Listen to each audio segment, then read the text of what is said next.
What's good, math family? In this video, we're going to talk about how to complete the square, and I'm going to touch on how to identify perfect square trinomials and factor them, as well as how to solve by completing the square and going from standard form to vertex form. To properly complete the square, we have to be familiar with a plus b squared and a minus b squared, because our quadratic equations are going to take this format. And when we FOIL this out, we're going to have a squared plus 2 times AB plus B squared. And our second equation looks the same way, except for we have a subtraction sign in front of 2 times AB. So when I look at my first example, to determine that this is a perfect square trinomial, we are going to do B over 2 squared. So when we take half of 4, that gives us 2. 2 squared is 4. So it follows our format of the perfect square trinomial. And for us to figure out its binomial, all we do is just take b and divide it by 2. So when we factor this, we would have x plus 2 squared. Now, if we expanded it, this is what we would get in red. And it follows that format, a plus b squared, right? X is our a, it's squared. 2x times 2 gives us 4, and 2 squared gives us 4. So this is a perfect square trinomial. Now, in my second example, half of 10 is 5. 5 squared is 25.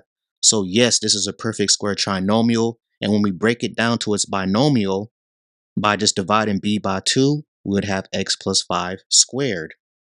Now, in my third example, this is not going to be a perfect square trinomial, because half of 2 is 1. 1 squared is not 4. It should be positive 1 in place for c. So that's not a perfect square trinomial. When we go to x squared minus 6x plus 9, half of negative 6 is 3, negative 3, and negative 3 squared gives us a positive 9.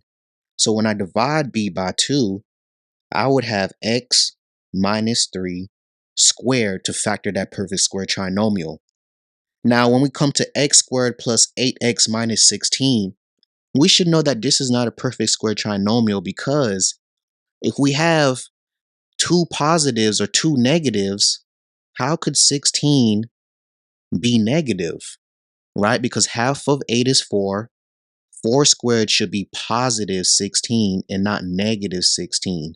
So whether b was negative 8 or positive 8, c is supposed to be positive. So this is not a perfect square trinomial. In this next example, when we do b divided by 2, we get negative 9. Negative 9 squared gives me positive 81.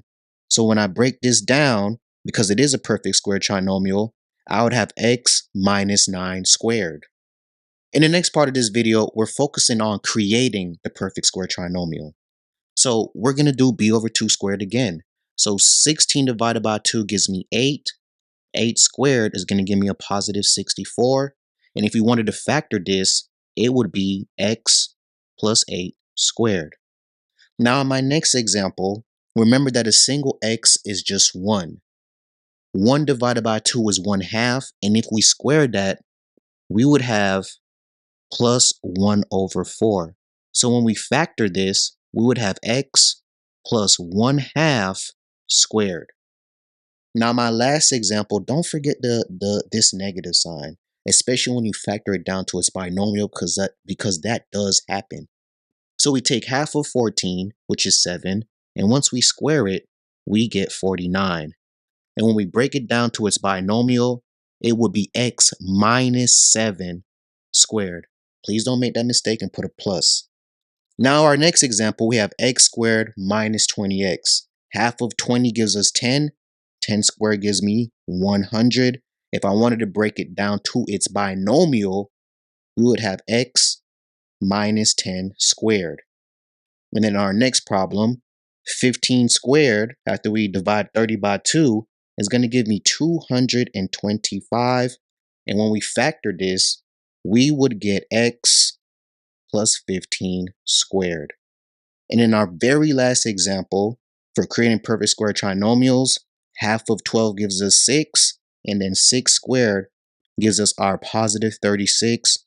Don't forget that when we create that binomial, it's going to be x minus 6 to the second power. And now we're going to talk about solving by completing the square. So when we're solving equations by completing the square, and they give us a quadratic equation, we always want to move c to the other side. So that's my first step to properly answer this problem. So we have x squared plus 10x is now equal to positive 28. So when we do that step, we now want to focus on creating our perfect square trinomial.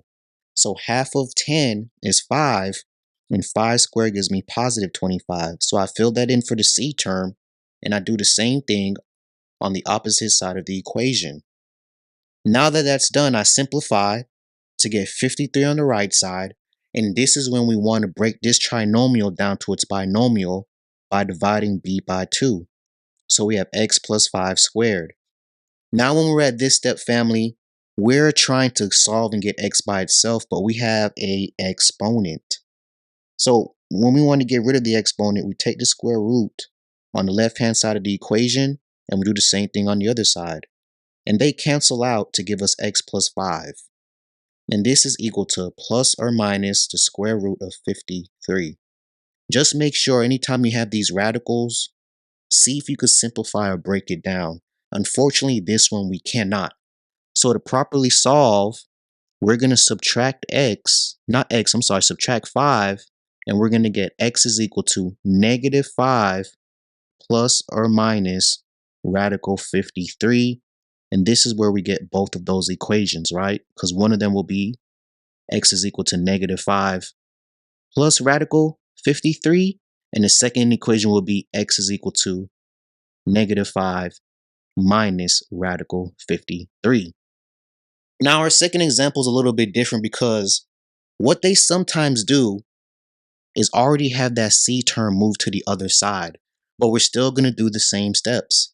So I'm going to create the perfect square trinomial. So we have x squared minus 14x plus 49 is equal to 45 plus 49. Remember that 49 came from taking half of 14 and squaring it. So when we simplify now, we have 94 on the right side, and we break down our trinomial to its binomial, which will be x minus 7 squared. So now we repeat the same steps as before. We're going to take the square root of the left-hand side to get rid of the exponent. Same thing on the other side. So now when I simplify, we have x minus 7 is equal to plus or minus radical 94. X is still not by itself. So once I add 7 on both sides, I have x is equal to positive 7 plus or minus radical 94 as a final answer. But now we're going to talk about solve by completing the square when our lead coefficient is greater than 1. When we solve by completing the square, we always have to remember that our lead coefficient has to be 1. So it can't be 2. We're going to have to take out a greatest common factor or divide. But first, let's just move our c term over. So we have 2x squared plus 4x is now equal to positive 58. In most cases, all three terms are not going to be able to be divided by the same number or the lead coefficient. But in this problem, we get lucky. So we're going to divide everything by 2 so that our lead coefficient is just x squared. So now we rewrite this as x squared plus 2x is now equal to 29. Now we're going to complete the square by creating our perfect square trinomial. So half of 2 is 1.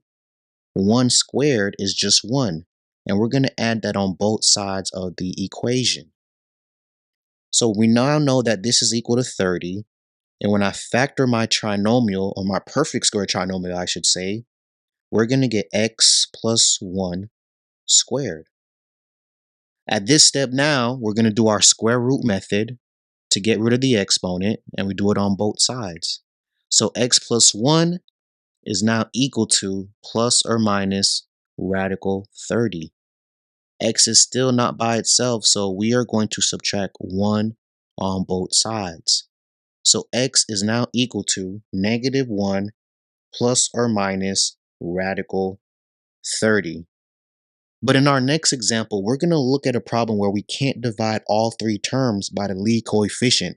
How do we actually solve it? In most completing the square problems, we will not be able to divide all three terms by a common factor, but we're still going to add 8 on both sides. After we do that, we have 3x squared minus 10x is equal to 8. And we're going to complete the perfect square trinomial, but we have to divide by 3, so our lead coefficient is 1. So now we have x squared minus 10 over 3x is equal to 8 over 3. Now to create the perfect square trinomial, we're going to take half of b and square it. So we have 10 over 3 divided by 2. But remember, when we're dividing fractions, we are going to actually multiply and flip our reciprocal. So when we cross cancel, this is going to turn into 5 over 3. And if we square this, it's going to give us 25 over 9. So the binomial now that we would have, right, would be x squared. Well, not the binomial, the perfect square trinomial will be x squared minus 10 over 3x plus 25 over 9. And we're going to make sure we add it on both sides. Okay. Now with this step, let's break down our perfect square trinomial. So our perfect square trinomial now breaks down to x minus 5 over 3 squared. And that is now equal to what? Well, to have a common denominator of 9, we're going to have to multiply 3 and 8 by 3. So if we rewrite this, this is going to turn into 24 over 9, right? We could just cross this out because we rewrote it. So now at this step, what we are going to get is 49 over 9. And now we're going to go ahead and jump into the square root method so we could solve. So we take the square root of the left-hand side, we take the square root of the right side. And let's bring this up here now. So what we're going to have, and let's switch back to black, we have x minus 5 over 3 is equal to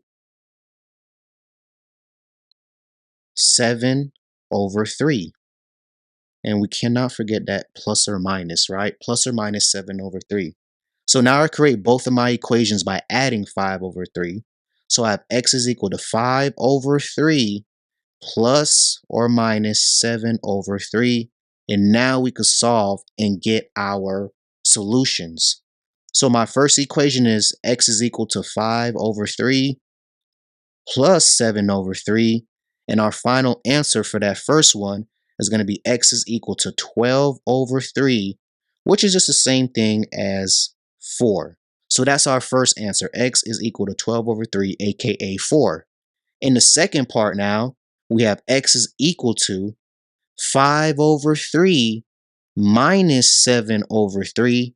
And our final answer would be x is equal to negative 2 over 3.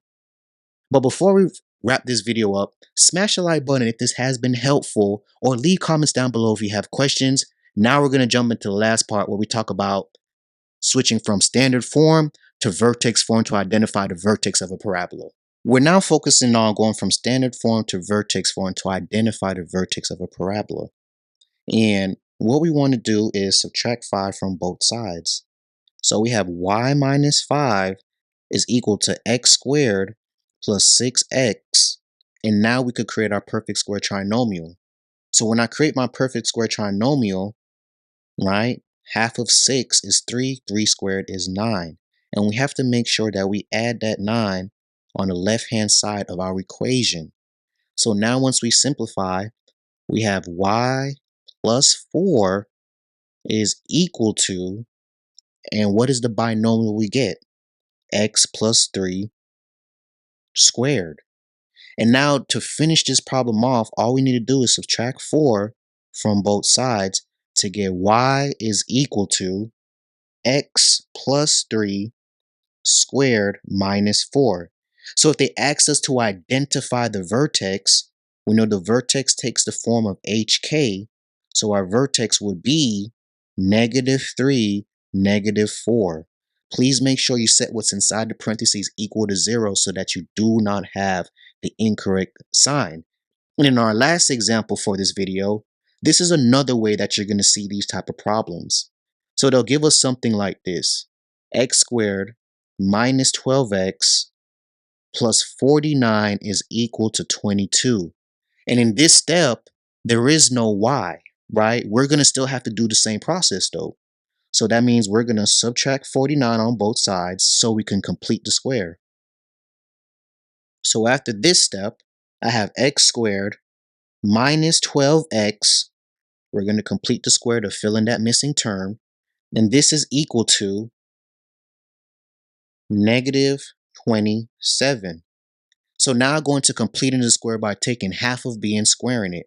So half of 12 is 6. 6 squared is going to give me positive 36. I add it on both sides. So at this step, I simplify my right side to get positive 9. And on the left side, when I break it down to its binomial, I'm going to have x minus 6 squared. So if we want to finish this off and get into vertex form now, we'll have x minus 6 squared minus 9 is equal to 0. We subtracted 9 so we could bring it from one side to the other. So if they asked us for the vertex in this problem, our vertex now will be positive 6, -9. And as a transformation, this would really help us with transformations and with identifying the vertex. Really hope that this completing the square review was helpful for you all. Smash the like button for us, subscribe to the channel, and thank you guys so much for joining us on Algebra 1 with Mr. Peters.